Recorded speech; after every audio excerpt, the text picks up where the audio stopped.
这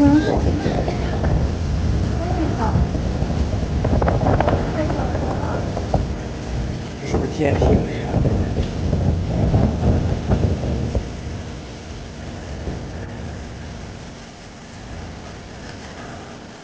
哎呀，这是谁呀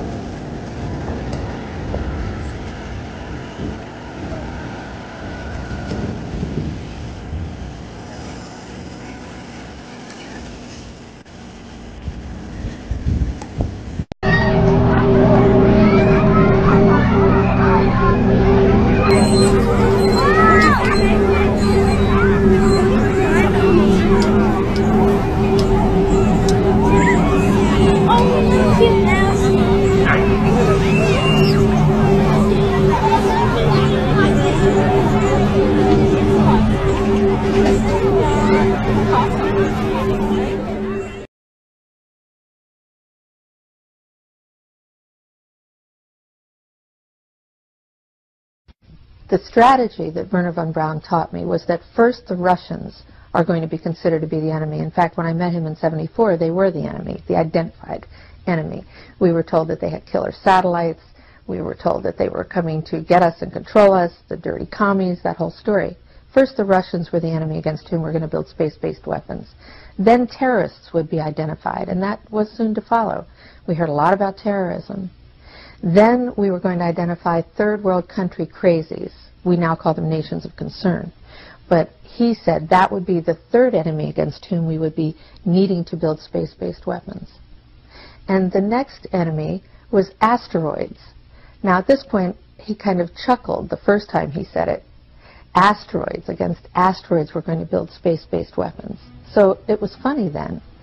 And the funniest one of all was against what he called aliens, extraterrestrials. That would be the final card. And over and over and over, during the 4 years that I knew him and was giving his speeches for him, he would bring up that last card. And remember, Carol, the last card is the alien card. We're going to have to build space-based weapons against aliens. And all of it, he said, is a lie. He didn't mention a timeline, but he said that it was going to be speeding up faster than anybody could possibly imagine.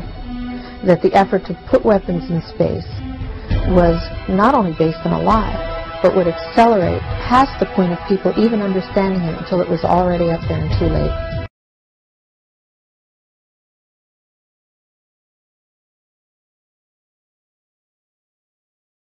You do not understand the type of technology the US government has. To make our point clear, this is a Garmin 7X.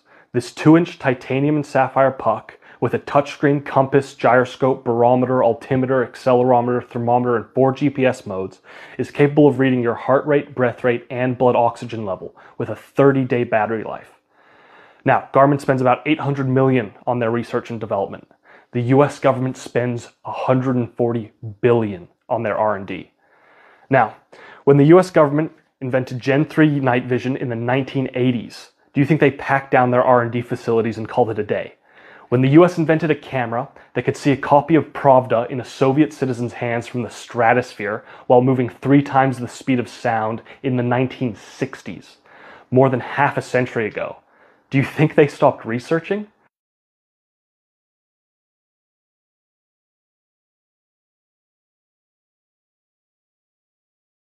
So we can't hear this. It's going to, I haven't turned it on yet.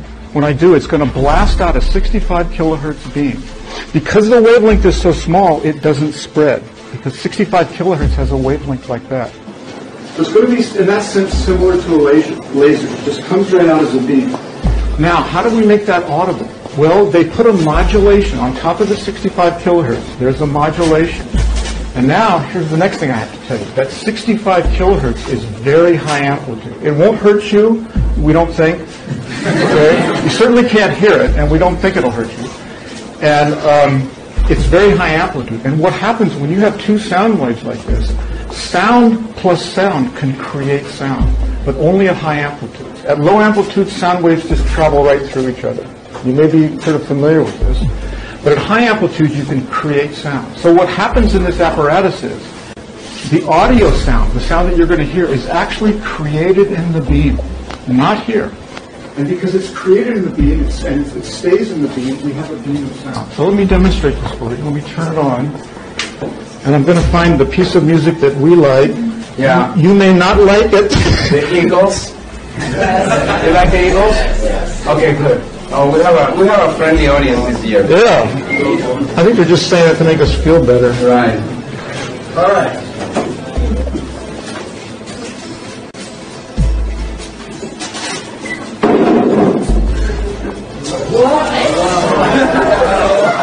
It's worth the $2,000. It's not our money. Now, the sound that you're hearing is being created in this beam. It almost sounds like it's coming from your head. So let me try to scan the whole audience here so everybody gets to hear this. Absolutely remarkable. Pete, are you getting it?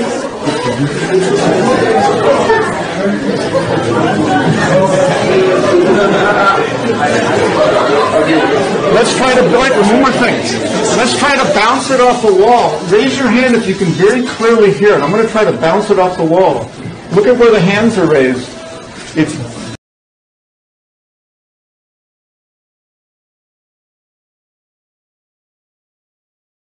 basically what we're experiencing right now is two master chess players sitting at the board. And one of them looks down at the board and sees that he's in checkmate in 7 moves. And he looks across at his opponent and he knows that his opponent sees it too. So there's no getting out of it. So at this point, the loser can only prolong the game. Both players know the game is over. It's only a matter of time before he does this, and then you're forced to do this, and then he's forced to do this, and eventually checkmate. Based on the rules of the game, the bad guys have already lost, the good guys have already won. Yes, there's moves left on the table, but those moves are being forced by the player that is going to win. The only way that checkmate can't happen is if the player that's winning makes a mistake. But from all of the information that I've gathered, all of the information that's been given, all of the information that's been vetted to me, it seems pretty obvious that the good guy player on the side of the chessboard knows exactly what has to be done to win the game. And so at this point, any mistake would be all but impossible. And I'm sure most people sitting watching a chess match between two advanced chess players know the game's over long after the two players know it's over, because they can't see the board and see that there's only 7 moves left.